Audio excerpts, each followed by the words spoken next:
আপনার আমার সাথে নিযুক্ত করে রেখে দিয়েছেন। এই যে আল্লাহ পাক রব্বুল আলামিন ফেরেশতা রেখে দিয়েছেন আপনার আমার আমল নামাগুলো লিপিবদ্ধ করে রাখবেন। আল্লাহ পাক রব্বুল আলামিন সূরাতুল কাহাফের 49 নম্বর আয়াতে কারিমার মধ্যে বলেছেন, ওয়াবুদিয়াল কিতাবু ফাতারাল মুজরিমিনা মুশফিকিনা মিম্মা ফীহি ويقولون يا ويلتنا ما لهذا الكتاب لا يغادر صغيرة ولا كبيرة إلا أحصاها। আল্লাহ পাক রব্বুল আলামিন বলেন, কাল কিয়ামতের দিন যখন আমি আল্লাহ রব্বুল আলামিন তাদেরকে আমলনামা দিব, আমলনামা দেওয়ার পরে কিন্তু আল্লাহ রব্বুল আলামিন বলবেন, তোমার আমলনামা তুমি নিজেই পড়ো, এটাই যথেষ্ট। ইকরা কিতাবাকা কাফা বিনাফসিকাল ইয়াউমা আলাইকা হাসিবা। আল্লাহ তাআলা বলবেন, আজকে তোমার হিসাব তুমি নিজেই দেওয়ার জন্যই যথেষ্ট, আর কাউকে লাগবে না। এখন যখন এই আমলনামা দুইভাবে আমাদের আমলনামাগুলো আল্লাহ পাক রব্বুল আলামিন সামনে দাঁড় করাবেন। একটা হচ্ছে আপনার আমার কথাগুলো, আমলগুলো সব রেকর্ড করে রাখবেন। ফামাইয়া আমাল মিসকালা যাররাতিন খায়রান ইয়ারা ওয়া মান ইয়ামাল মিসকালা যাররাতিন শাররান ইয়ারা। আপনার আমার যদি যাররা পরিমাণ, অণু পরিমাণ যদি আমল থাকে, সেই আমলও আল্লাহ পাক রব্বুল আলামিন কাল কিয়ামতের দিন দেখাবেন। কি করবেন? কাল কিয়ামতের দিন দেখাবেন। ফামান ইয়ামাল মিসকালা যাররাতিন খায়রান ইয়ারা। যাররা বলা হয় একেবারেই ক্ষুদ্র থেকে ক্ষুদ্র, যা মানুষ চক্ষু দ্বারা দেখতে পারে না, এমন যাররা পরিমাণ আমলও যদি আপনার আমার হয়, আল্লাহ পাক রব্বুল আলামিন সেই কিতাব নামক হিসাবের কিতাবে লিপিবদ্ধ করে রাখবেন।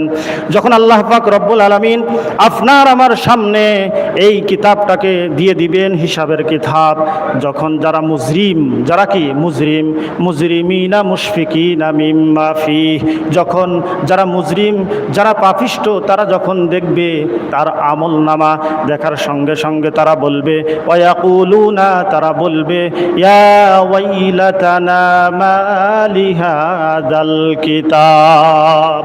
তারা বলবে, হায় হায়, এটা কেমন ধরনের কিতাব, এটা কেমন ধরনের হিসাবের গ্রন্থ আল্লাহ তাআলা রেখে দিয়েছেন।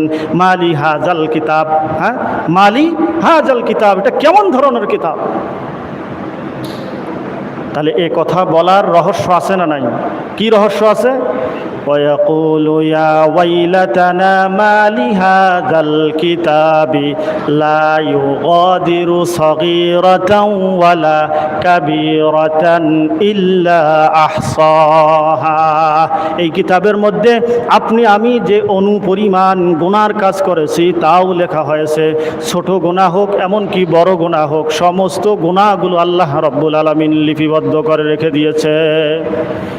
যখনই আপনার আমার সামনে এই মা লিহাযাল কিতাব, এই হিসাবের কিতাব আপনার আমার সামনে দিবেন, তখনই আপনি আমি আশ্চর্য হয়ে যাব। মা লিহাযাল কিতাব, এটা কেমন কিতাব, যে কিতাবের মধ্যে ছোট গুনাহ, এমনকি বড় গুনাহ, এমনকি ক্ষুদ্র গুনাহ, যে গুনাহ আমি করেছি রাত্রের অন্ধকারে নিশীথে কেউ দেখে নাই। আছে না এরকম?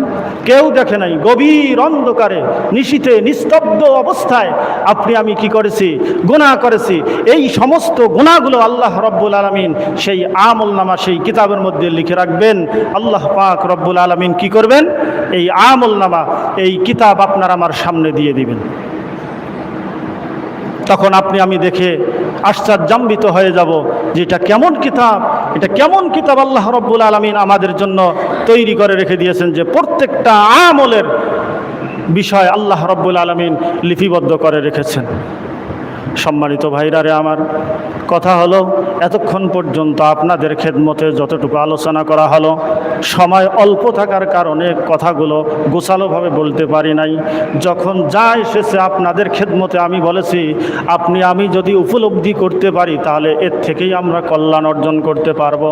আর যদি এটাকেই আমরা লাহুম আযানুল্লা ইয়াসমাউনা বিহা, শুনেও না শোনার ভান করে থাকি, মানতে চেয়ে কেউ না মানার চেষ্টা করি, তাহলে দেখা যাবে আপনার আমার অবস্থা কিন্তু কাসীরাম মিনাল জিন্নি ওয়াল ইনস।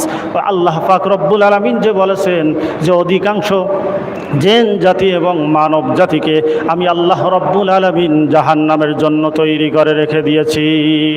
বলতেছিলাম সূরাতুত তাহরিম, আল্লাহ পাক রব্বুল আলামিন বলেছেন ওয়াকুদুহান নাস ওয়াল হিজারা, ওয়াকুদুহান নাস ওয়াল হিজারা, জাহান্নামের ইন্ধন হবে মানুষ এবং পাথর। এখানে একটা সূক্ষ্ম কথা বলে শেষ করে দেই, মানুষ হবে জাহান্নামের ইন্ধন অর্থাৎ লাকড়ি খড়ি, আবার পাথরও হবে কি জাহান্নামের লাকড়ি এবং খড়ি। পাথর কি আল্লাহ পাক রব্বুল আলামিনের হুকুম অমান্য করেন নাকি? পাথরের অমান্য করেন, কিন্তু তাকে জাহান্নামে দিবেন কেন?